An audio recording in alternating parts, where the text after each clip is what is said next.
Right, in this question here, we've got sketch the graph of y equals cos x between minus 360 and 360 x is an angle in degrees. Use your graph to solve this. So what we're going to do is we're going to use a graphical calculator to help us first, and then I'm going to show you another way to solve these when you don't have to draw the sketch the graph. Okay, so first of all we need to get into the graph mode, so let's go across and get into the graph mode. And we're going to draw y equals cos x, and we're going to draw it between minus 360 and 360. So we need to put these square brackets, minus 360 to 360. Okay, and that gives us our values that we're going to put in.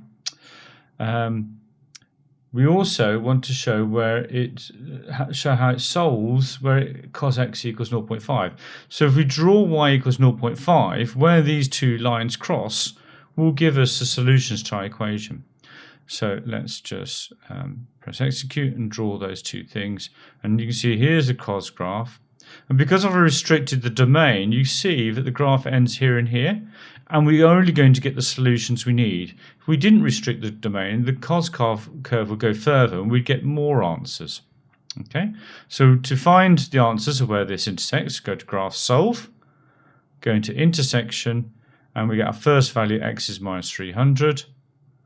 Next value is x is minus 60. X value is at 60.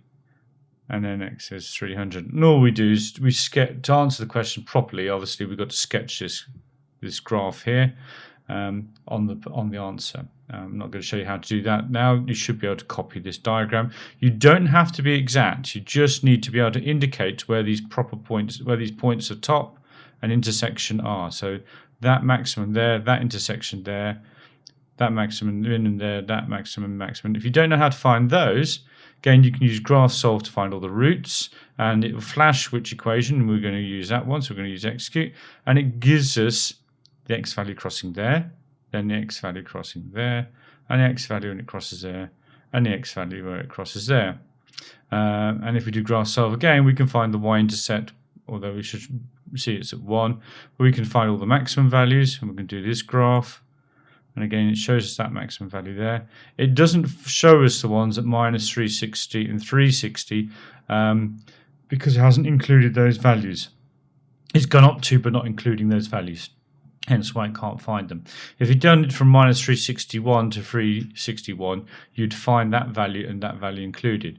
And if we go to graph solve min, and we press execute on this graph, you can see there's the minus 180. And there's the 180.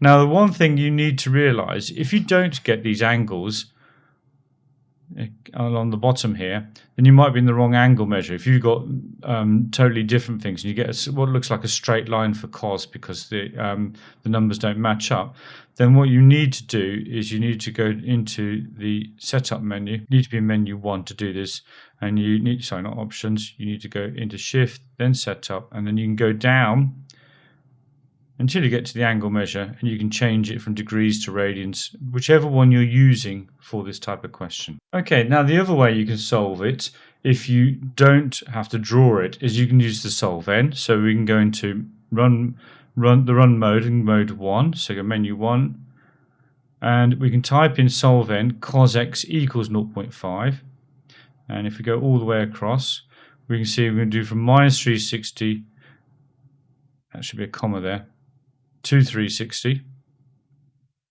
and then we can just press execute, and it says it's a syntax error, so let's just go here and see what the error was. There we go, x, and we need a comma here.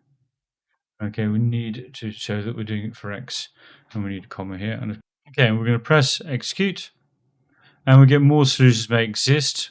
Don't worry about that because we've got our domain sorted, and we get the answers minus 300, minus 60, 60, and 300.